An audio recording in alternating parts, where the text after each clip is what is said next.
Dekada 60 sa lugar ng Catanduanes. Ako po si Danilo. Ang kwentong ibabahagi ko ay base din sa salaysay ng Tatay Martin ko patungkol sa kanyang kaibigan na si Nobal. Bali i-point of view na lamang natin diretso sa tatay ko para na rin mas malinaw ang kwento. Binata pa noon si Martin. Ang edad nito ay nasa 17 taong gulang pero may sarili ng kalabaw at inaalaga ang sakahan. Ayon kay Martin, itong si Nobal umano ay hindi niya lubos mapagtanto na ito pala ang misteryosong tao na nagtataboy at nagpapatay sa ilang mga aswang na nakatira doon sa may birak. Doon niya na lamang nalaman ang lahat nang magkaroon sila ng engkwentro tungkol sa mga ganitong nilalang. Sanggang dikit itong si Martin at Nobal. Hindi naman umano magkakalapit ang bahay nila noon. Bagkos ay malayo ang tirahan ni Nobal, pero laging dumadalaw ito lalo na kapag Sabado. Kumikilala umano ng utang na loob itong si Nobal. Minsan na kasi itong nanghingi ng tulong kay Martin. Kahit hindi pa niya gaanong kilala noon ang tao pero pinaunlakan ito ng tulong. Nanghingi lang ng pabor at hiniram lamang umano ang kalabaw dahil gagamitin niya sa pag-aararo sa kanyang lupain. 4 naman ang kalabaw ni Martin noon kung kaya ipinahiram niya ang isa. Makalipas ng 1 linggo, isinaoli naman ito ni Nobal. At mula noon ay naging magkaibigang tunay sila ni Martin. Ito kasing si Nobal, kung ano-ano na lamang ang dinadala sa bahay nila Martin noon, na para bang walang katapusang pasasalamat dahil napahiram nga siya ng kalabaw. 6 gulay, prutas, mga kahoy at lubid. Yun bang gawa sa matibay na hibla. Ginawa lamang ni Nobal para daw pangtali sa iba pang kalabaw nitong si Martin. Pero ang madalas na dinadala ni Nobal, tuba, o hindi naman kaya lambanog. At ang lambanog ay luto lamang din ni Nobal noon. Isa kasi sa pinagkakakitaan kasi nitong si Nobal ay yung lambanog. Ang sabi ni Nobal, kung tutuusin ay hindi naman kamag-anak pero pinahiram talaga. Kahit pa talamak ng mga panahon na yon ang nakawan ng mga hayop. Patay na ang tatay ni Martin. Ang nanay lamang nito na si Nanay Isyat ang kanyang kasama. Para na ring anak ni Nanay Isyat si Nobal. Nawiwili kasi si Nanay Isyat dito dahil talagang napapatawa siya ni Nobal noon.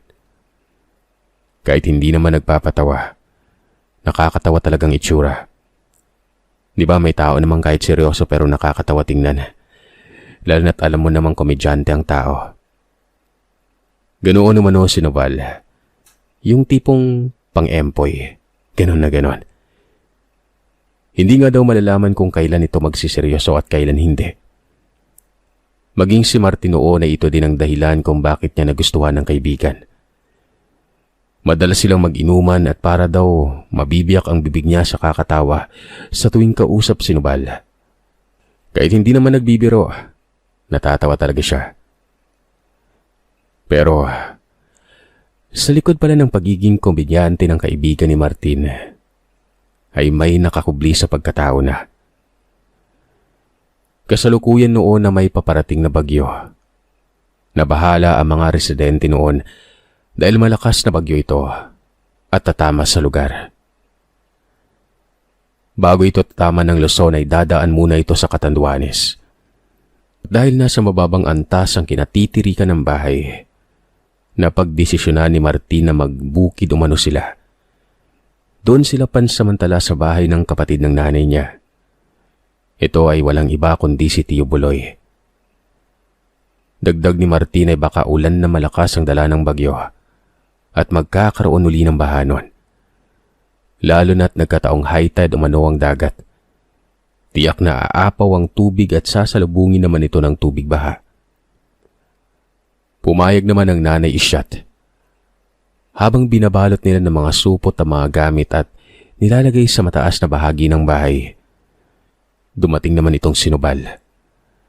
Kalmado lamang, nagbiro pa at sinabing nagkakarga balutan na umano sila. Kung pwede ba siyang tumulong nun. Tumawa naman si Martin. Kala niya talaga itutulong itong sinubal pero ang sabi nito ay pumunta lang daw siya sa lugar para sundin silang mag-ina. Doon daw sila mananatili at palilipasin ng bagyo sa bahay ni Noval. Mas maigi umano doon gawa ng nasa likod ng bundok at salungat sa hangin. Dalhin na lamang umano ang mga kalabaw dahil talagang malakas ang bagyo na yon. Nagkatitigan si Nanay Isyat at Martin. Tumango naman si Martin. Tama naman kasi si Nobal. Dahil ligtas nga sa bahay nito. Mag-isa lang naman si Nobal at malaki ang bahay. Nung araw ding yun, matapos nilang maligpit ang mga gamit, nilikas nila ang bahay, dala-dala ang isang kagamitan na kinakarga sa kalabaw, patungo sa bahay ni Nobal. Mga isang oras, nakarating na sila sa lugar nun. Nagulat pa si Martin. Paano ba naman kasi? May iba pang tao doon sa bahay ni Noval. Wari ba'y mga nagsilikas din ang mga ito at dumaong sa bahay nila? Hindi pa man nagtatanong si Martin ay sinabi ni Noval na taga-babari umano ang mga tao sa bahay na yon. Mga sinaglit niya ito bago pa makarating sa bahay nila Martin para sunduin ang pamilya. Dagdag pa ni Noval ay sa taas daw sila ng bahay niya. Ang isang silid doon ay para daw sa mag-inang si Martin at Isyat. Tumango lang si Martin at kaagad na pagtanto na sobrang matulunging tao nitong kaibigan niya. Akala niya kasi noon sa kanila lang mag-ina malasakit nito pero sa tingin niya baka pati buong nayon naiisip ding ilikas ni Noval. Ang problema nga lang, hindi kakasya lahat sa bahay. Kinagabihan, napapansin ni Martin na tila ba hindi mapakali itong si Noval. Nakasilip kasi siya noon sa bintana. Nasa baba si Noval. Naroon banda sa espasyo na kung saan nasisilungan ito ng malaking puno ng mangga. Panay sipat pa sa kung saan-saan at kitang-kita na parang may tinatanaw. Ang nanay ni Martin nasa baba. Siyempre tsismisan ng sadya nun. Sa mga kasama nilang pamilya na nasa bahay na yon, doon sila nakikichismis. Nga pala, itong bahay ni Noval ay 2 palapag, pero gawa lamang sa kahoy. Lumang bahay ito na waribay naman ni Noval sa kanyang pamilya. Malawak na sala lamang ang sa ilalim pero ang taas ay may 2 silid, na parang VIP umano si Martin noon dahil sila lamang ang nabigyan ng silid noon. Itong si Martin, nagkaroon ng kuryosidad. Bumaba siya ng bahay at tinungo niya ang kaibigan. Noon lamang kasi niya noon nakitang sobrang seryoso ang mukha samantalang saksaka naman ito ng komedyante. Hindi naman siguro patungkol sa bagyo, di ba? Wika pa ni Martin sa sarili noon kung bakit nagkakaganon ang kaibigan niya. Tinanong niya si Noval pero hindi daw ito nagsalita kaagad. Na para bang nag-iisip muna ito bago sumabat. May upuan doon sa ilalim ng mangga. Umupo si Martin. Daman niya ng mga sandaling yon ang unti-unting paglakas ng hangin na may kasamang ambon. Pagsapit kasi ng madaling araw, tatama na umano ang bagyo. May problema ba pre? Bungad ni Martin. Sumagot naman si Noval na wala umano. Wag umanong isipin ni Martin ang mga kinikilos niya. Hindi naman pinilit pa ni Martin ang kaibigan. Hanggang sa ilang saglit lang, pumasok ng bahay itong si Noval. Tapos ay bumalik din sa ilalim ng mangga. Pero may dala-dala na itong mahabang itak. Sa pagkakataong yun ay medyo mabigat na ang paghinga ni Noval. Para bang nanggigigil ito. Si Martin ay hindi na mapakali dahil ang ganitong mga kinikilos ay talagang masasabing may gagawing hindi maganda. Kaya naisip ni Martin na baka itong si Noval ay may kagalit pero Ang tanong, sino? Paano ba naman kasi? Sa kinaroroonan lamang nila ang maliwanag at doon sa bahay ni Nubal. Tapos ang unahan ay napakadilim na. Bukod pa dyan ay may paparating na bagyo. Wari pa sa isip ni Martin. Wala sa tamang pagkakataon, pero hindi siya kumibunon. Pinili niya noong magmasid na lamang hanggang sa ilang segundo lang. Tumitig sa kanya ang kaibigan at sinabing, pumasok daw si Martin sa loob ng bahay. Teka, ano bang problema mo at ba't parang galit ka? Pumasok ka na lang sa loob, tol. Delikado sa labas. Martin, sige na. Giit ni Nubal. Sa puntong yon ay hindi na napanatag si Martin. Kung delikado man sa labas ay maaaring patungkol sa bagyo. Pero yung magbitbit ng itak, parang iba nang ibig sabihin nito. Sinabi ni Martin na kaibigan niya si Nubal. Ano man ang magiging problema nito, kaakibat niya si Martin. Pre, kilala kita. Pero pre, hindi maganda yung kinikilos mo eh. Pwede bang sabihin mo sa akin yung problema mo? Pre, may aswang pre. Sinasamantala yung kalagayan ng mga tao. Sinasamantala habang may sakuna. Pakiramdam mo, malakas at malapig dapat yung hangin, di ba? Pero bigla na lang kumulob at umalinsangan. Langya, kung hindi ako nagkakamali, dati ko na itong mga nakabangayan eh. Paglilinaw ni Nubal. Kumunot ang mukha ni Martin. Nagtaka siya. Hindi dahil sa bigla na lamang umalinsangan, kung hindi dahil sa huling binitawang kataga ni Nubal. Kaagad niyang naisip noon na may hindi pa siya alam sa kanyang kaibigan. Kung kaya naman tinanong niya ito kung anong nakaraan ni Nubal. Pero ang sabi lamang nito ay minsan na siyang inaswang at nagawa niyang palayasin ang mga ito sa paligid ng bahay niya. Pero parang komplikado ang mga salaysal ni Nubal noon. Kung inaaswang siya at napalayas niya ito, inaswang lang ang ibig sabihin. Pero kapag sinabing nakabangayan, malamang sa malamang ay may atraso o hindi naman kaya ay may kagalit itong si Nubal na mga aswang. Kukulitin niya sana sa puntong yon ang kaibigan kaso minabuti niya na lamang na tumahimik nun. Hanggang sa naglakad na si Nubal at muling nagmungkahi sa kanya na pumasok ng bahay. Hindi nagsalita si Martin. Nagtungo na lamang ito sa loob pero kaagad ding bumalik at merong bitbit na sariling itak. Walang hiya. Anong gagawin mo? Bumalik ka na lang. Ako na lang bahala dito. Ang kulit mo naman pre. Kahit anong taboy mo sa akin, sasamahan kita dito. Tsaka tumahimik ka na lang dyan. Ang pangit na mukha mo at ang ingay mo pa. Teka, ilan bang aswang yung nakabangayan mo? Tanong ni Martin. Ang sabi naman ni Nubal, isang buong angkan at ang bilang nito umano, lampas sa 20. Napabitaw ng mabigat na salita si Martin na para bang lumiit umano ang pagkalalaki nito nang malamang marami pala. Pero kumpirmado si Martin na may mas malalim pa na dahilan kung bakit may aswang sa lugar na yon. Sa kabila ng lahat, para bang kampante lamang itong si Nubal. Biro mo, isang buong angkan tapos napakasimple lang para kay Nubal. Napakasimpleng sabihin na siya na lamang ang bahala nun. Pero sa pagkakataong yung umano, nakakayamang umatras pa siya ay naunahan na siya ng pagyayabang. Kaya naman napilitan si Martin na panindigan ng kanyang mga sinabi. Pero abot langit na ang kanyang takot nun. Pre, hindi kita pinipilit Kagustuhan mo yan. Nakita ko namang matapang ka pero baka bigla ka na lang tumakbo eh. Nakakita ka na ba ng aswang?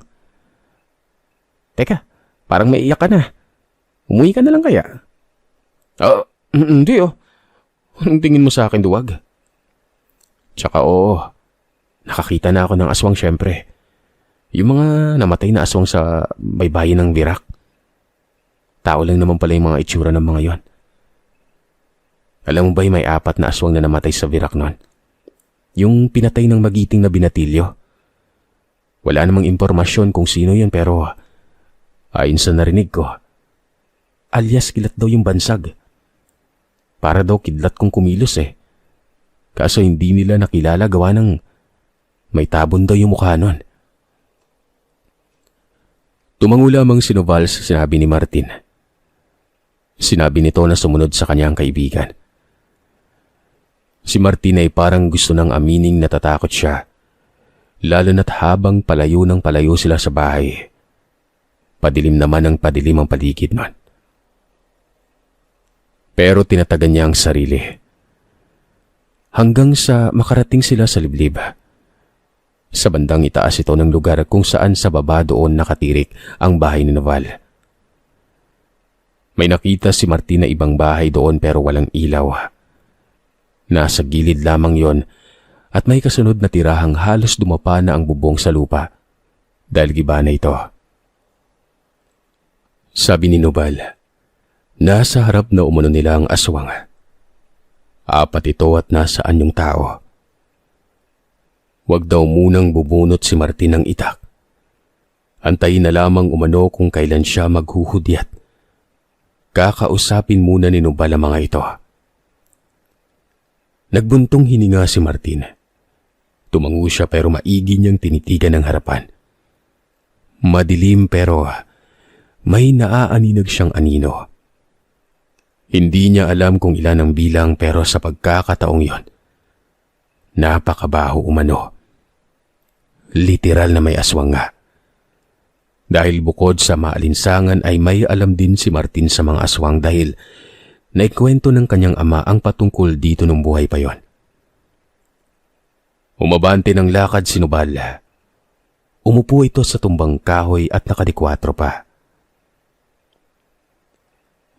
Magpapakaramdaman na lang ba tayo? Baka naman. Pwedeng malaman ang sadya nyo.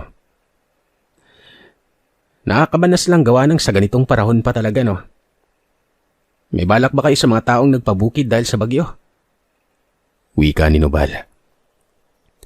Si Martin ay para bang nagkaroon ng tapang ng mga sandaling yon. Tumabi ito kay Noval. Bumuelta pa ito na magpapakita na umano ang mga aswang dahil nanggigigil na siya. Siniko naman siya ni Noval doon. Huwag daw gawing biro ang pakikipagharap sa aswang at huwag niyang paringgan ng banta. Lalo na ng mga sandaling yon ay napapalibutan na umano sila. Mas maiging pag-aralan na lamang ang kilos.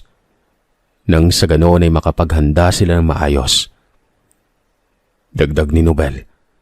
Bagamat alam niya sa sarili niya na kaya niyang labanan ng mga ito pero hindi siya sigurado na mapoprotektahan niya si Martin. Ano? Parang ako pa ata yung poprotekta sa iyo eh. Sabi ngang tumahimik ka. Nag-iisip ako. Talaga lang pre ah. Walang takbuhan ah. Banat ni Noval. Hindi na kumibo pa si Martin. Ilang saglit lang ay nakarinig si Martin ng yabag sa mga tuyong dahon. Minasdan lamang ni Martin kung saang direksyon ito nanggagaling. Hanggang sa naaninag niyang paunti-unti ang imahe ng 2 tao. Lalaki ang mga ito at sakto sa tindig. Hindi niya mapigura ang muka. Hanggang sa nagsalita ang isa sa mga ito. Ang sabi ay dumaan lamang umano sila katulad ng mga taong nagsilikas para iligtas ang sarili. Ganon din umano ang ginagawa nila nun. Ang boses na yon ay tunog ng matanda. Kaya bagamat madilim, alam na ni Martin na ang isa sa mga ito ay matanda. O hindi naman kaya ay puro may edad na nun. Sumabat naman si Noval. Ang sabi nito ay kung dadaan lamang ay dapat kanina pa ito umalis at kung dadaan, hindi magpaparamdam. Ang pagbigat umano ng presensya ng paligid nun ay hindi pagdaan, kung hindi ay pagsadya talaga sa lugar na yon. Totoo nga. Totoo ngang ang bangis mo. Alam na alam mo ang patungkol sa amin. Nakakahiya naman at parang lumabas pang nagsisinungaling kami. Bueno, naghanap lang talaga kami ng pagkakataon. Malaki ang atraso mo sa kaanak ko. Hindi ko palalampasin yon, bata. Hindi ko maatim na makiramdam lamang sa hinain nila. Nanahimik lang sila pero nang himasok ka. Ako naman pala yung sadya nyo eh. Ganun ba? Nakakagaan naman ng loob ang purihin. Katahimikan ba ang tawag mo sa nanghasik? Maniniwala ako sa katahimikan kung walang hinahamak yung mga kaanak mo. Ang dami nang nasayang na salita. Kung ang nang sadya nyo ay bakit hindi na lang natin simulan kaagad? Ako naman din po'y marunong rumespeto. Pero kapag hindi matinong tao, abay, talagang pinupuksa ako. Sabat ni Nobal. Sa puntong umanong yon ay balot ng pagtataka si Martin. Aminado siyang malakas nga ang pakiramdam ni Nobal at natukoy kaagad ang aswang sa lugar. Pero para bang kakilala niya mga ito at alam na alam ang mangyayari nun. Tumayo si Noval pero hindi pa ito makitaan ng paghahanda. Kalmado at marahan pang lumapit sa dalawang tao.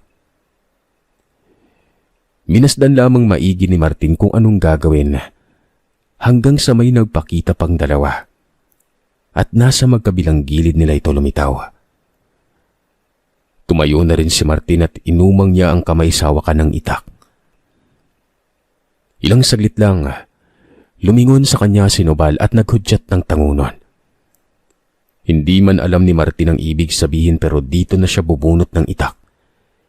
Kasabay naman noon ay ang bigla na lang pagiging agresibo ng mga nakapalibot sa kanila. Nanlaki ang mga mata ni Martin dahil may itak ding dala ang mga ito. Napakahaba at kung ikukumpara sa dala niya, napakalayo. Para bang mga espada na ang mga dala ng mga kalaban. Pero nagtataka sa mga sandaling yon si Martin. Paano ba naman kasi? Alam niyang mga aswang ang mga kaharap nila pero bakit umano may mga patalim na dala? Kinabahan si Martin. Lumapit siya kay Nobal. Doon ay nagtalikuran silang dalawa. Hindi naman kumikibo si Nobal na parang wala lamang ito. Kumakabig ang apat na tao na para pang binaiikutan sila ng mga yon. Hanggang sa kumilos na si Nobal. Nanlaki ang mga mata ni Martin. Dahil biglang naging sobrang bilis itong kaibigan niya. Kitang-kita ni Martin ang bigla ang pagsunggab ni Nobal sa dalawang aswang. Pinagpapalo lamang ito ng itak nang hindi hinuhubaran ng taluban. Para bang pumalo lang ng mga bata nun. Dinig ni Martin ang pag-ungol sa bawat natatamaan. Ang lakas at dinig din ni Martin ang puwersa ng bawat patama nun. Matapos masunggaban ng nasa harapan, ay doon naman sa dalawa pa. Hindi nakagalaw si Martin. Tinitingnan niya lang ang kaibigan na sobrang liksi nun, na halos hindi niya na masundan ng tingin kung ano bang ginagawa nito. Basta bumagsak na lamang ang apat at namimilipit ang mga ito sa sakit ng katawan. Yung itak ni Nobal ay nanatili pa rin doon sa taluban, na ibig sabihin lamang ay hindi nasugatan ng kalaban. Salip, bugbog ang tinamo ng mga ito. Nakita niya ang mukha ni Nobal, nakangisi pa at kumindat sa kanya. Umabante naman ang lakad si Martin. Pinili niya kasing tuluyan ang isang gumagapang palayo. Sinipa ito ni Martin dahilan namang napatihaya yon. Dito ay nanlaki ang mga mata ni Martin. Paano ba naman kasi tinamaan ng liwanag ang mukha nito? Napakapangit umano ng nilalang na yon. para umanong tao na may mukha ng impakto. Yung tapang niya ng mga sandaling yon, bumigay. Napaatras si Martin at sinabing impakto umano ang nakita niya. Yabang mo kanina eh. Sabi mo tao lang ang aswang. Oh, tagain mo na. Huwag ka matakot. Sigaw ni Nobal. Pero hindi ito tinaga ni Martin. Talagang natakot siya sa nilalang. Hanggang sa mabilis itong gumapang at naglaho na lamang sa damuhan.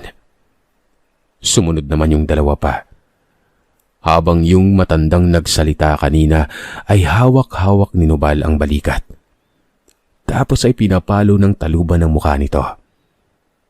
Galit na galit ang aswang na para bang gustong manakpal pero hindi itinutuloy. Manghang-mangha si Martin dahil nasaan yung aswang yung matandang yun pero hindi pumapalag kay Nobal. Wari ba'y paslit itong nagtatampo at nakaupo sa lupa. Kaibigan, makikipagkilala sana ako eh. Pero kilala niyo na ako, di ba? Ako na lang. Pwede bang humingi ng pabor? Baka naman pwede nating malaman ang pangalan mo. Bukang banta ka pa kasi. Mungkahi ni Nobal nun. Kahit naiipit ang aswang ay hindi ito nagpakilala. Sa harip ay dunaraan si Nobal. Kung kaya naman hindi nakapagtimpi ang binata nun. Binunot niya ang itak. Pagkatapos ay dinaplis ang tenga ng matanda. Hindi ito magkamayaw sa kakasigaw. Tingin pa nga daw noon ni Martin na ang pagsigaw nito ay umabot sa bahay. Nakikita niya kasing may mga sumisilip pero kampante naman siya noon dahil alam niyang hindi sila nakikita ng mga ito. Baka gusto mong magmukhang talong. Kapag hindi ka pa nagpakilala, yung isang tenga mo naman ang tatanggalin ko. Dito na nagpakilala ang matanda. Rocky umano at yung mga kasama niya, kamag-anak ng pinaslang ni Nobal sa Birak. Ganoon na lamang ang pagkagulat ni Martin. Napanganga ito at halatang nagtataka. Sa isip ni Martin na ang taong binansagang alias Kilat ay walang iba kung hindi ang kaibigan niyang si Nobal. Matapos lamang noon makapag-usap, pinakawalan na ni Nobal ang aswang. Samantalang si Martin naman ay nanatiling nakatulala noon. Pre, ikaw yung alias Kilat? Tanong ni Martin. Ngumisi si Nobal pero hindi ito tumugon. Sa halip ay nagmungkahi na bumalik na lamang sila sa bahay. Hindi naman napakali si Martin. Kung kaya habang papauwi ay kinulit niya ng kinulit si Nobal. Hanggang sa sinabi nito na hindi daw siya si alias Kilat. Ang mga tao lamang umano na hindi nakakakilala sa kanya ang nagbansag nun. Nagulat ka ba, pre? Kung ano man yung mga nalaman mo, atin lang to ah. Ayoko ng gulong buhay. Gusto ko katahimikan. Ayon kay Martin, yun ang pagkakataong nalaman niya ang pagkatao ni Nobal. Yung simpleng pagkakomedyante at napakabait na tao.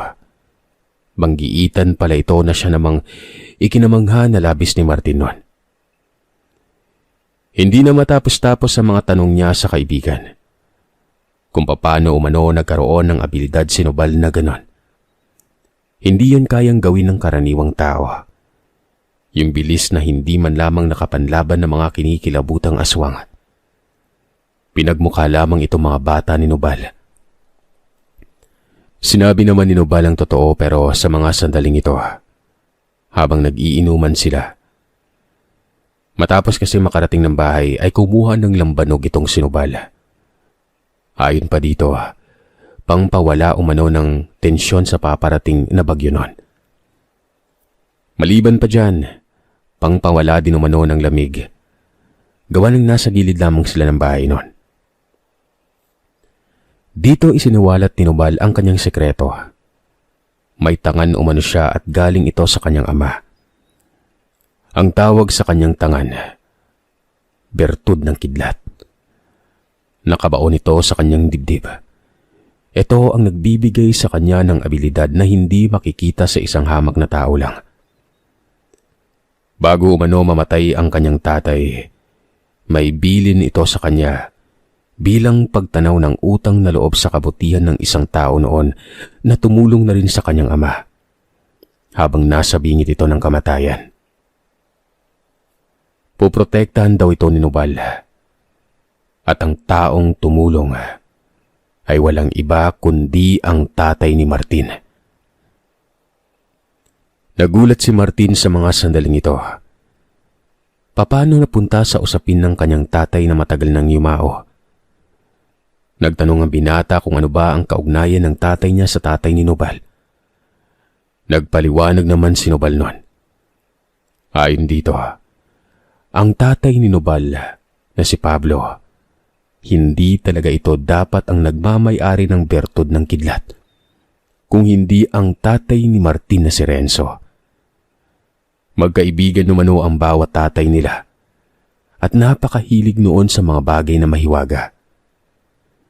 Sabay na nag-aral ng karunungan at sabay din nagkaroon ng basbas mula sa inkunil noon na si Katoy, na matandang albularyo, na naninirahan sa baybayin ng Legazpi, pero dumaong sa Virac dahil lamang sa bertud ng kidlat noon.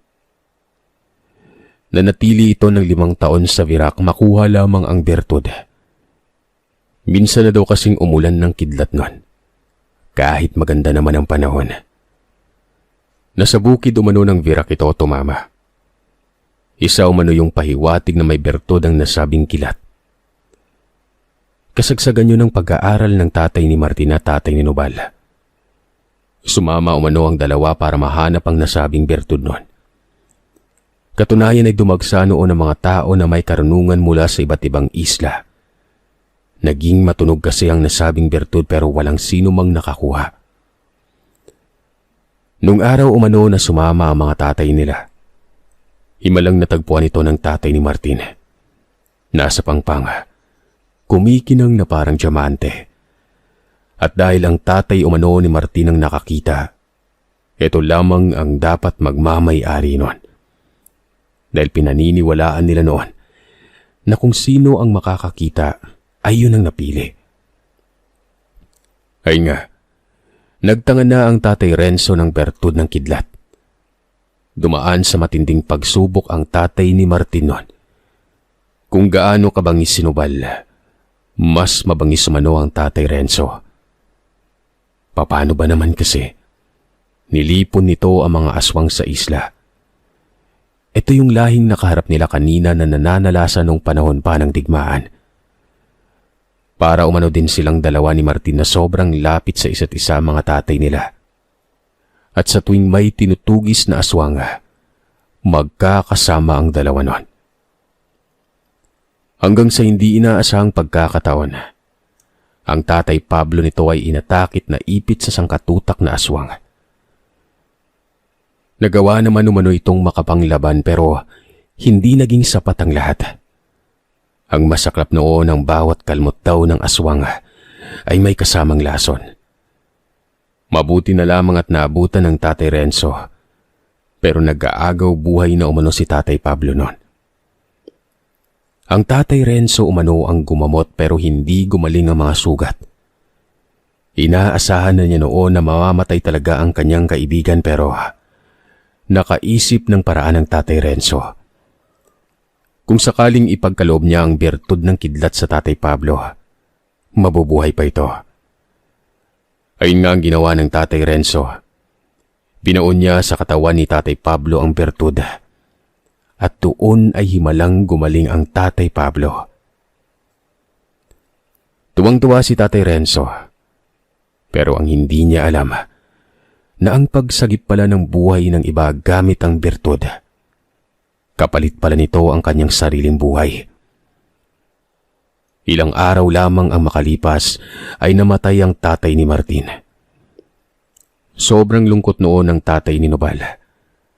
Halos mabaliw umano ito sa pagkawala ng kanyang kaibigan. Dapat umano ay siya na lamang ang namatay dahil kasalanan niya naman kung bakit siya dinumog ng mga aswang nun. Nakainom kasi ito at nagmayabang na siya ay isa sa mga tagatugis ng mga aswang sa lugar. Mabilis namang nalaman ng mga aswang ang impormasyon. At ayon, dinumog siya. Ang nagligtas pa sa kanyang namatay, hindi daw dapat binigay sa kanyang bertud na yon. Martin, pare, ambilin ng tatay sa akin. Ano mang mangyari, puprotektahan ko daw kayo. Kahit kapalit pa yung buhay ko. Naintindihan ko yung tatay. Nung una, sinubo ko yung ugali mo. Totoo at mag-aararo talaga ako. Pero syempre may mas malalim pang dahilan. May marami naman diyang mahihiraman ng kalabaw, di ba? Pero bakit sa'yo ako nang hiram? Hindi ka ba nagtataka? Pero katulad ka ng tatay mo. Napakabuti. Pasensya ka na. Noon ko pa sana sasabihin sa yung lahat pero wala akong lakas ng loob eh. Baka magalit ka sa akin. Paglilinaw ni Nobal noon. Para bang pinagsakluban ng langit at lupa si Martin ng mga sandaling ito. Naiisip niyang totoo ang sinabi ng kaibigan. Dahil may nasabi sa kanya ang kanyang nanay Isyat. May pinagkakaabala umano ang tatay niyang si Renzo na nakakapanghilakbot. May abilidad umano itong hindi ka panipaniwala nung buhay pa.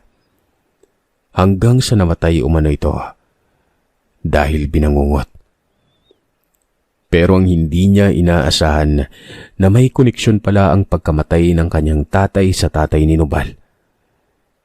Hindi nakapagsalita si Martin pero napagtanto niya na tama lang naman ang ginawa ng kanyang tatay. Hindi nga lang alam nito ang kapalit sa pagtulong na yon. Hindi niya alam na ang sariling buhay niya pala ang magiging kapalit nun. Dahil kung alam pa, siguro hindi niya rin ibibigay yung berto, di ba? Lalo't may pamilya na ang tatay ni Renzo nun. Umiyak nang wala sa oras si Martin. Napapailing at sobrang namaka. Hindi siya nagalit at sa halip ay natuwa siya sa pagkakaibigan ng mga tatay nila. Iniisip mo pre na baka sisihin ko kayo. Bakit ko naman gagawin yun? Wala namang mali sa ginawa ng tatay ko. Siguro ay naging pabaya lang yung tatay mo. Pero ano ba silang dalawa? Maski ako pre, kapag nasa bingit ka ng kamatayan, tutulungan kita eh. Maraming salamat ang naging makabuluhan ng pagkamatay ng aking ama. Ang pangit naman kasing isipin na dahil lang sa bangungot, di ba? Wika ni Martinon. Tumawa si Nobal at makikita ang ngilid ang luha sa mga mata nito. Maya-maya pa'y kumuha ng patalim si Nobal. At sa maniwala man kayo o sa hindi, hiniwa nito ang sariling dibdib. Gulat na gulat si Martin. Sinita niya ang kaibigan pero hindi ito napigilan. Hanggang sa nagkaroon ng sugat at may kinalikot si Nobal noon. Napapapikit na lamang ng mga mata noon si Martin. Nakakarimarim umano tingnan at hindi man lamang makitaan na dumaing si Nobal. Hanggang sa may nadukot itong bagay na nabalot ng dugo. Pagpahid ng tela. Dito nasilayan ng binatang isang pahabang bagay na wari ba'y puwet ng boting nabasag. Kulay puti ito at ang sabi ni Nobal, ito umano ang bertud ng kidlat. Inabot niya ito kay Martin at sinabing isa sa oli niya na daw ang gamit. Pero umiling si Martin nun. Ang sabi niya hindi niya ito tatanggapin. Baka umano mamatay pa si Nobal. Pero giit ni Nobal na hindi na siya mamamatay dahil ang bibigyan niya ng gamit hindi naman nalalagay sa bingit ng kamatayan. Isa pa, orihinal umano na may-ari ang angka ni Martin. Kaya dapat niya lang daw itong isaoli dahil mas karapat dapat sa kanya ang kung anong mutya na yon. Tumawa ng tumawa si Martin habang umiiling. Hinarang nito ang kamay at tinulak pabalik kay Nobal. Pre, sa lahat ng biro mo, ito lang yata yung nakakadiri.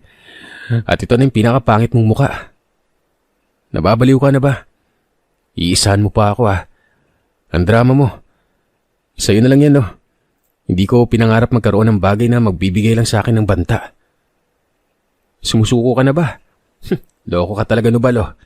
Teka, sabi, sa'yo na yan eh. Teka, napakakulit naman. Ayaw mo talaga? Abay, salamat pre. Akin na to. Talaga ha? Oo naman. Sayong-sayo na yan. Malay mo, mabaliktad pa yung sitwasyon. Sa akin nadadag sa mga aswang. Yung utak mo pre, parang walang mapaglagyan ng kapilyuhan mo. Susuko ka tapos ako na yung susunod. Mabuti naman at alam mo pre. Akala ko makukuha kita sa dramahan eh. Tama. Ikaw na yung tutugisin at makakapamuhay na rin ako ng normal. Sagot ni Nubal, habang dahan-dahang isinasauli ang bertud sa kanyang dibdib nun. Dagdag pa nito, hindi daw siya pinapatahimik ng subok. Araw-araw na lamang at walang katapusan ito. Patungkol man sa aswang ang ilan pero karamihan ay patungkol sa problema ng ibang tao. Sobrang lakas kasi umano ng pakiramdam niya. Mula sa pandinig, pangamoy, paningin at panlasa. Hindi daw siya napapanatag kapag nakakaramdam na may problema ang isang tao nun. Lalo na at may nagbabanta dito kahit kapwa-tao din.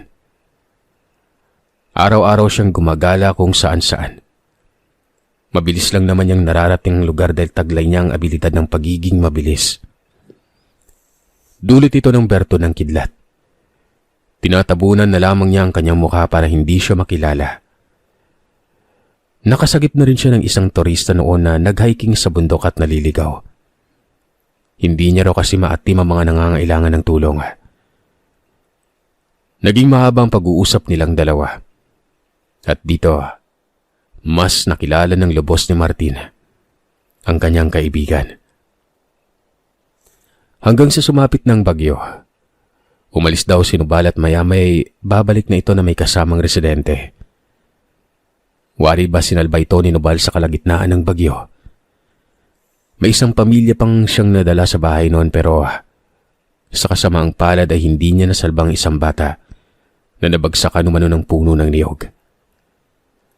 Patay na ito nang maabutan ni Nubal kung kaya naman hindi nalang pinakialaman pa ng kaibigan ni Martin. Nagmistula pa silang sardinas sa bahay. Sobrang sikip na umano at ang dami na ng tao nun. Nang lumipas ang bagyo, rinig ni Martin ang pasasalamat ng mga residente. Paglabas ng bahay noon ni Martin, ganoon na lang ang panlalaki ng kanyang mga mata. Dahil halos lahat ng punong nakikita niya, hindi na mamukhaan. Nakikita niyang ilang bahay sa baba ng gibana at natabunan din ng mga puno nun. Marahil ang ilan sa mga sinalba ni Nubal noon, doon nakatira. At naiisip ni Martin na maaaring mapapahamak ang mga ito kung hindi pa nasagip ni Nubal. 2 araw ang nakalipas. Umuwi na sila Martin. Sa kabutihang palad ay nakatirik pa umano ang kanilang bahay. Pero wala na itong bubungan. Napakaputik din at halata na umabot ang tubig hanggang bewang. Dahil makikita naman umano ang bakas sa dingding ng bahay nila. Sa mga sumunod na araw, hindi nagpakita si Nubal. Hindi naman nagtaka noon si Martin. Naiisip niya kasing abala lamang si Nubal noon. Tumutulong ito sa mga nasalanta ng bagyo at nawala ng bahay. Pero buwan na lang ang lumipas. Wala pa ring Nubal ang nagpapakita sa kanya. Kung kaya itong si Martin, nakaramdam na ng pag-aalala. Pinuntahan niya si Nubal, pero hindi na silayan ng binata ang kaibigan sa bahay nito. Bukas naman ang pintuan pero walang katao-tao nun. Nagantay muna siya ng ilang sandali pero inabot na lamang siya noon ng katanghalian pero hindi pa rin nagpapakita ang kaibigan. Hanggang sa may napadaang residente, dala-dala nito ang kalabaw at kaagad nagtanong si Martin kung nasilayan ba ng tao si Nubal. Huminto naman yun at sinabing baka umano nasa itaas. Hindi itaas ng bahay, kung hindi sa tuktok ng bundok. Doon daw kasi namamalagi si Nubal kapag wala sa bahay nun. May barong-barong umano doon at ang karap nito ay lupain nila Nubal na may mga tanim na mais. Naiisip noon ni Martin na baka naroon nga si Nubal. Nasalanta ng bagyo ang mga tanim kaya maaaring nagpunla uli ang kaibigan. Pero hindi ito pinunta ni Martin. Sa halip ay inantay pa rin niya ito buong maghapon. Hanggang sa umabot na lamang ng takipsilim ay hindi pa rin dumarating ang kaibigan. Dito na napili ng binata. Napuntahan na lamang ito. Tinungo ni Martin ang lugar. Wala namang ibang tuktok ang bundok na yon. Kaya alam niya sa sarili na iisa lang ang dapat napuntahan. At nakakatiyak siya na doon nakatirik ang barong-barong ng kaibigan niya na ito. Nang marating niya ang lugar, halos panawan pa ng paningin si Martin dahil sa sobrang pagod. Napakatarik kasi ng bundok na yon. Pahirapan pa ang daan at sobrang sukal. May malawak at bakanting lupain sa ibabaw at may nasisilayan si Martin na maliit na kamalig doon. Sa mga sandaling ito, gabi na. Nakakatiyak si Martin na ito na ang nasabing barong-barong kung kaya naman pinuntahan niyo ni Martin. May nakikita siyang tanglaw na para bang mula ito sa gasera. Nang nasa tapat na siya ng kamalig, nanlaki ang mga mata niya. Paano ba naman kasi? May nakita siyang tao sa loob na nakatali ng lubid. Nakahiga sa papag na wari ba'y wala ng buhay nun. Nakaramdam ng takot ang binata. Pinili niyang umuwi na lamang pero nang tumalikod siya, nakarinig siya ng mga yapak sa lupa. Paparating ang mga yapak na yon. Kagad namang sinipat ni Martin ito pero nakatikom ang kanyang kamao. Sakaling iba ang masilayan niya. Sasapakin niya kaagad umano yon. Pero, sus, ikaw lang pala yan pre. Anong ginagawa mo dito? Kamuntikan pa kitang mapagkamalang aswang . Saglit nagkaroon ng katahimikan pagkatapos sabihin ni Nubal yon.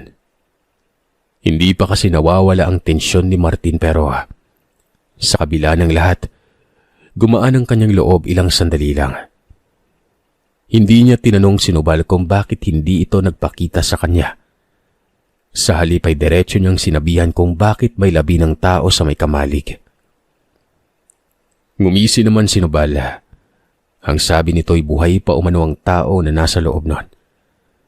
Nahimatay lamang gawa ng binilad niya umano sa araw. Aswang umano ito, nabihag niya.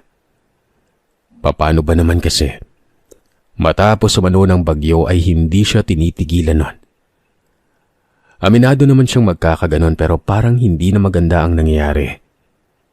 Animoy hinahamon si Nubal sa pamamagitan ng paggambala ng mga ito sa mga residente sa lugar. May namatay pa nga umanong matanda na napagkamalan lang na dahil umano sa bagyo. Pero nang suriin ito ni Nubal, may bakas ito ng aswang. Dagdag pa ni Nubal, binihag niya ang aswang para magpakita sa kanya ang pinaka-namumuno sa kanila. Marahil ay ito na umano ang magiging katapusan ng pananalasa ng mga aswang sa oras na mapatay ang pinakaugat ng lahat ng yon. Ayoko mangyari ang lahat doon sa bahay. Alam mo namang maraming tao doon at baka gamitin ng mga aswang para mapasuko nila ako . Pasensya na, hindi kita sinabihan. Ayaw talaga kitang madamay, Martin. Umuwi ka na lang, pre. Pagkatapos nito, magpapakita ulit ako sa'yo. Paglilinaw ni Nubal. Ayon kay Martin, natatakot man siya noon pero gusto niyang samahan ng kaibigan. Naiintindihan niya ito. Nais niyang damayan kung kaya sinabi niyang mananatili siya sa lugar. Hindi kaagad nagsalita si Nubal. Makikitang kumunot ang mukha at halatang nag-aalala.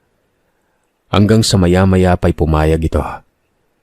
Pero ang sabi, Sa oras daw na may aswang ay wag na wag lalabas ng bahay si Martin. Dahil hindi lamang daw 4 ang makakaharap niya. Kung hindi maaaring isang buong angkan ang dadagsa sa bundok na yon. Pero wala nang pake si Martin noong mga panahon na yon. Kahit pa naman nakakaramdam siya ng takot pero nagtataka siya sa sarili kung bakit gusto niyang samahan ng kaibigan. Umakyat ng kamalig si Martin. Nakita niya na ang dami palang pasa sa katawan ng aswang. Talagang parang suman ito sa pagkatali.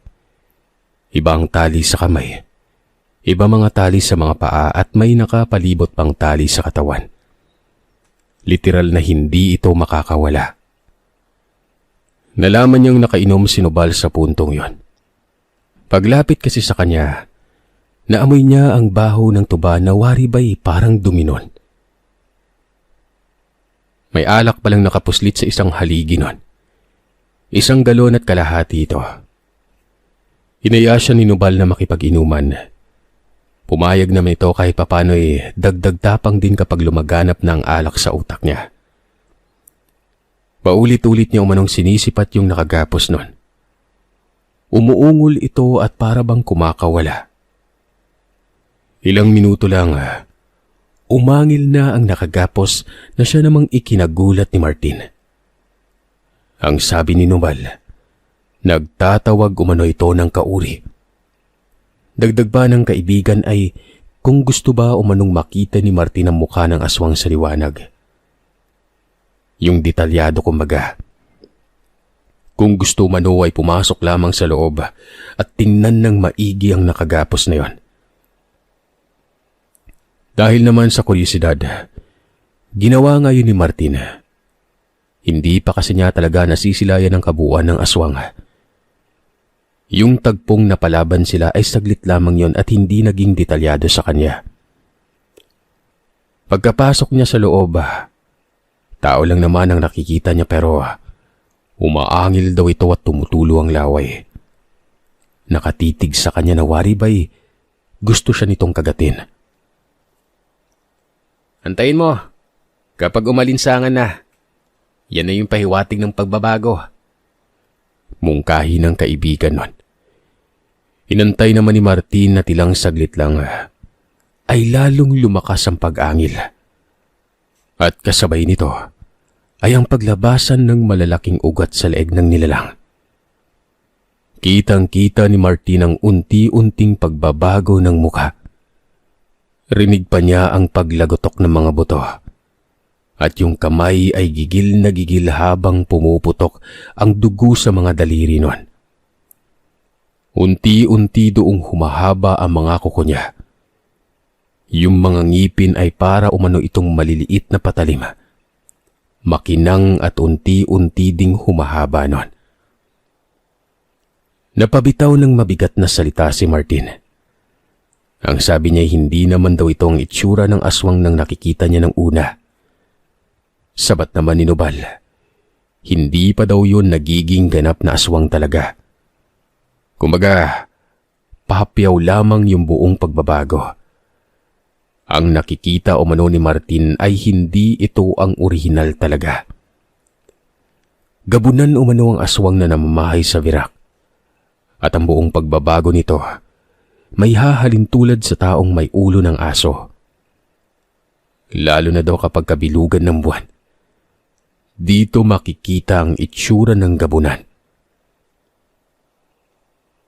Hindi kinaya ni Martin ang kanyang nakikita. Bagamat nakagapos ito, pero para bang makakawala. Dahil kitang-kita niya mismo ang pag-inat ng makapal na lubid na waribay mapipigtas sa mga ito, anumang oras nun. Yung nakabangga natin malapit sa bahay, hindi yun nakapagpalit ng buong gabunan. Nasa loob kasi sila ng teritoryo ko at nahahadlakan ng kanilang pagiging ganap. May nilagay akong puder sa paligid nun kaya kung mapapansin mo, madali ko lang silang nasupil. Pero sa ganitong lugar hindi ko tiyak na masusupil ko silang lahat. Malaya sila dito Walang puder dito. Hindi gumagana yung bakod na nilagay ko. Sumpa ka siyang tuktok ng bundok sa mga orasyon. Wala namang naging opinyon si Martin dahil wala naman siyang alam sa mga orasyong yan. Kung hindi nagkakamali si Martin noon, alauna yun ng madaling araw. Nakatulog na si Noval. Nasa gilid lamang ito at nakasandal sa dingding ng kamalig. Sinipat ni Martin ang aswang at dito niya nakita ang nakakakilabot na itsura. Hindi niya namalayan na naging halimaw na ito noon. Kagaya ng sinabi ni Noval, tao na may ulo ng napakalaking aso. Hindi niya nakasisinili pa ang aswang mula nang magbabad na sa pag-iinom. Sinara naman ni Martin ang kamalig nun. Gusto niyang gisingin ng kaibigan pero nag-aalangan siya dahil alam niyang pagod na pagod si Noval. Kahit kabado'y tiniis niya yon. Nagpatuloy ng pagtungga sa naturang bahal. Hanggang sa may nakita siya mga taong paparating. Akala noon ni Martin ay dadaan lamang ang mga ito. May babae pa at isang bata na wari ang edad nito ay nasa 12 lang. Hanggang sa bigla na lamang huminto ang mga ito sa tapat ng kamalig nun. Sinipat pa ni Martin ang pintuan at baka may siwang ito. Nag-aalala si Martin at baka makita ng mga ito kung anong nasa loob. Paglingon niya kay Noval, nagulat si Martin dahil wala na sa tabi niya ang kaibigan. Tumayo si Martin at sinipat ang buong paligid pero wala talaga nun. Ang bilang naman ng mga tao ay 7. Isa dito ay ubod ng tanda na nakapagtatakang isipin kung papanong nakaakyat ng bundok yon. Binati pa ni Martin ang mga ito, pero wala ni isang sumagot. Sa halip ay nakatuon ang atensyon doon sa pinto ng kamalig. Wala na. Iba na ang nararamdaman ni Martin sa puntong yon. Tiyak siyang mga aswang ang mga yon. Pero dahil sa tama ng alak ay nagkaroon ng tapang si Martin. Kahit wala pa siyang bitbit na itak ay nanatili siyang nakatitig sa mga ito. Hanggang sa umalinsangan na lamang bigla. At dito ay kitang-kita ni Martin ang pagbabagong anyo ng mga tao. Lahat ng mga ito ay kaparehang-kapareha ng nakagapos sa loob ng kamalig na yon. Umatras si Martin pero nakatikom ang mga kamay na wari ba'y gusto nitong makipagsuntukan. Nakaposisyon at halatang nakahanda sa may laban. Pero bigla na lamang may humatak sa kanya kung kaya kamuntikang matumba ito. Paglingon niya, si Noval yon. Ang sabi pa nito, huwag angasan ng mga aswang. Kahit isa lamang sa mga ito, walang panglaban si Martin. Nagtanong naman ang binata kung saan ba galing si Noval, bakit bigla na lamang itong nawawala. Ang sabi naman ni Noval, pumuslit siya sa paligid para ihanda ang kanyang patibong.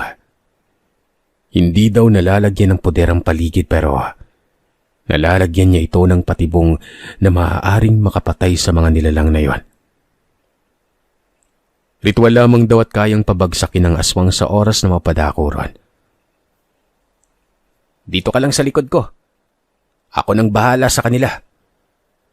O ito, itak, gamitin mo. Baka sakaling may humamak sa'yo dyan. Mungkahi ni Noval nun. Hindi naman nagsalita pa si Martin. Pagkaabot sa kanya ng itak, kaagad ding nagtungo sa harap ng kamalig si Noval. Nakikita ito ni Martin na kalmado lang pero nakatikom ang mga kamao. Nag-aalala siya dahil walang sandata ang kaibigan niya na yon. Nang makarating sa harapan, walang sabi-sabing sinunggaban ni Noval ang mga aswang na para umanong nanonood noon si Martin ng taong pinagtutulungan ng sangkatutak na aso. Paano ba naman kasi? Yung mga aswang ay parang hayop kung gumalaw. Kung tumakbo ay pagapang pero napakaliksi na mga yon. Nakikita niyang nakakalaban naman umano si Noval pero hindi may iwasang may makakapatama sa kanya. lalo't sabay-sabay umanong kumilos ang mga nilalang at nanggagaling sa iba't ibang direksyon. Ilang saglit lang ay hindi na nakatiis si Martin. Mabilis niyang pinuntahan si Nobal at pinagtataga ng itak ang mga nilalang. Pero hindi niya napapatamaan ng mga ito. Sobrang liliksi umano. Kahit anong gawin ni Martin, para lamang siyang pinaglalaruan nun. Sinita pa siya ni Nobal. Ang sabi ay kung ano daw ang nakain at bakit pa umano ito nakikialam. Pagkapahamak lamang umano ang ginagawa ni Martin nun.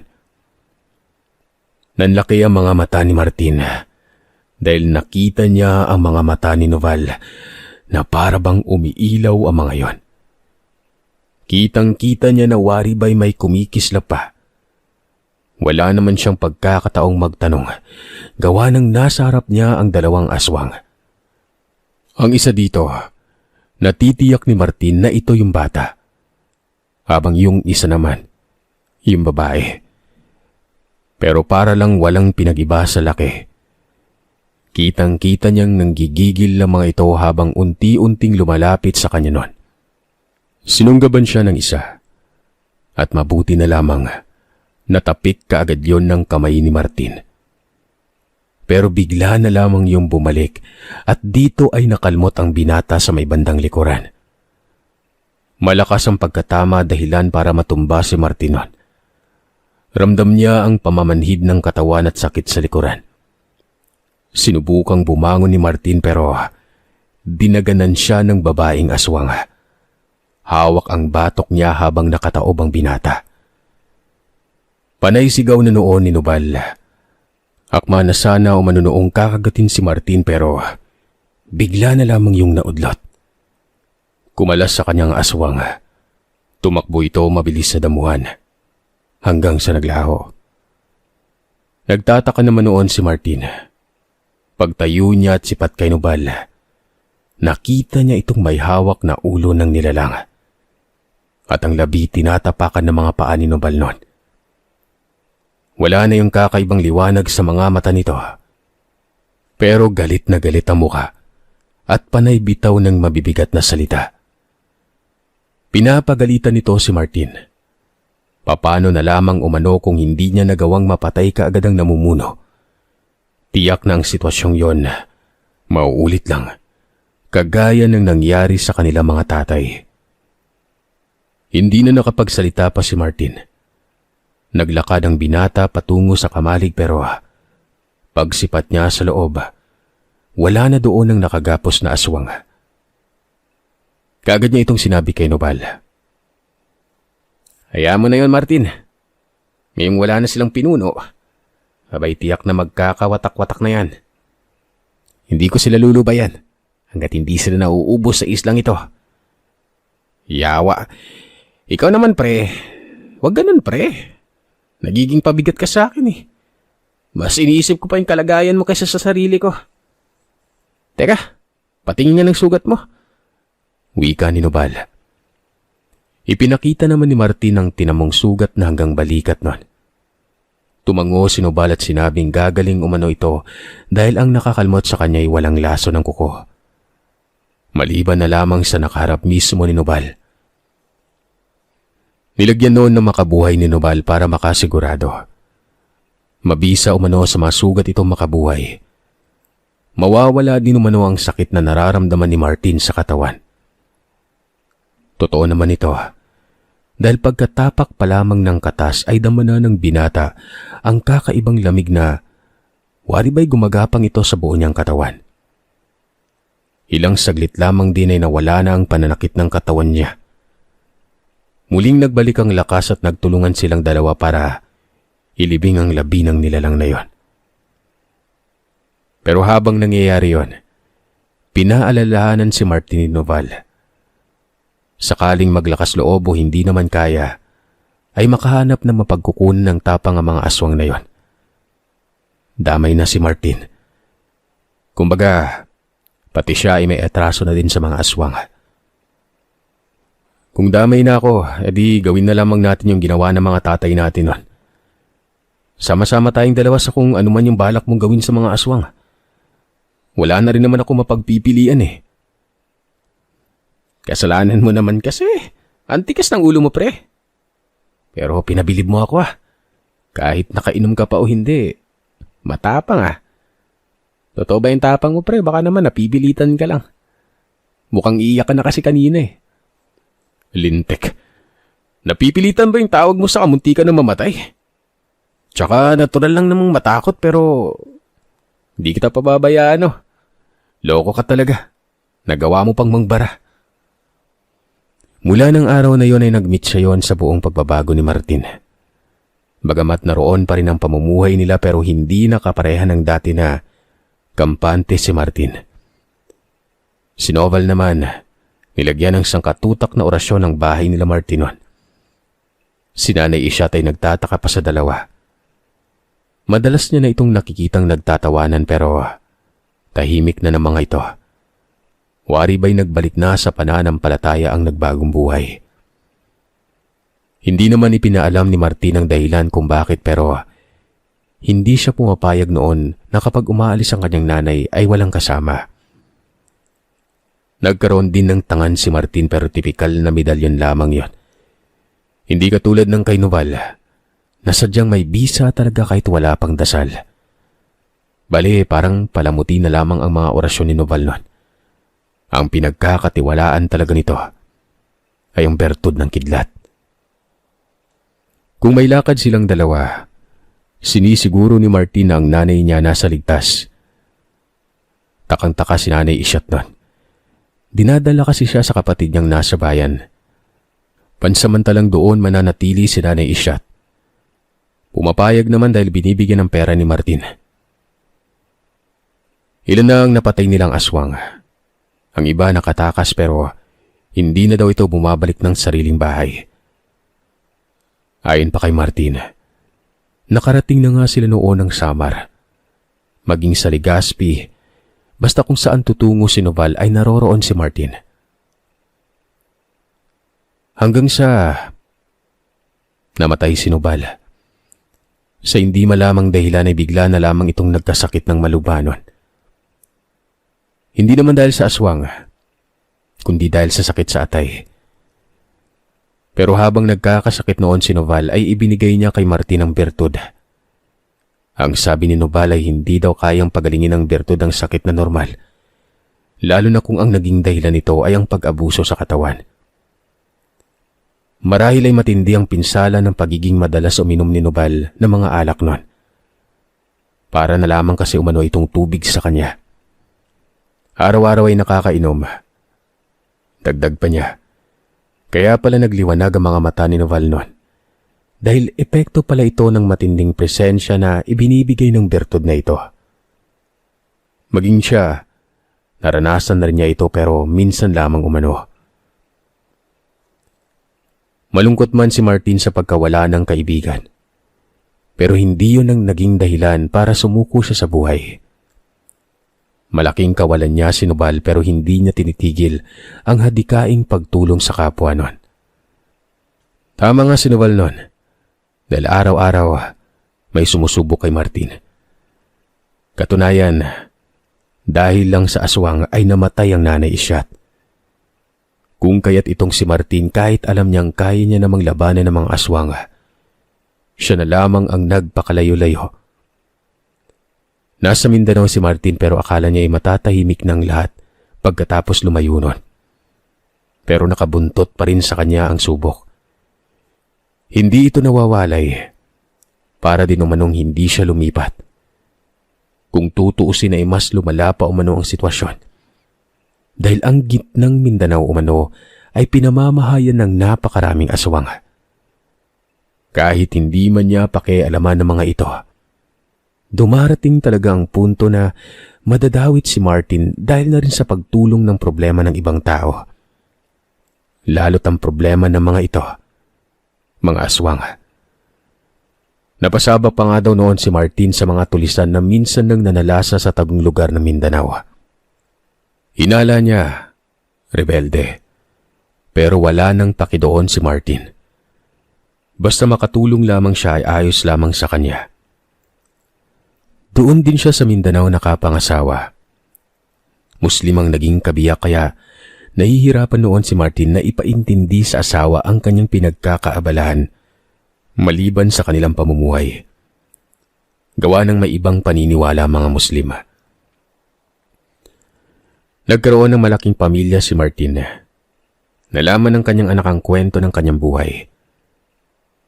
Katunayan, ang tagabahagi ng kwento, inalok niya ng tatay Martin niya na siya nang susunod. Pero matapos marinig ang kwento ay tinanggihan niya si Martin noon. Maging ang ibang mga kapatid ay tumanggi din.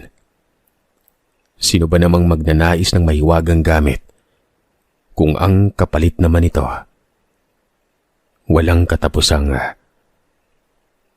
subok?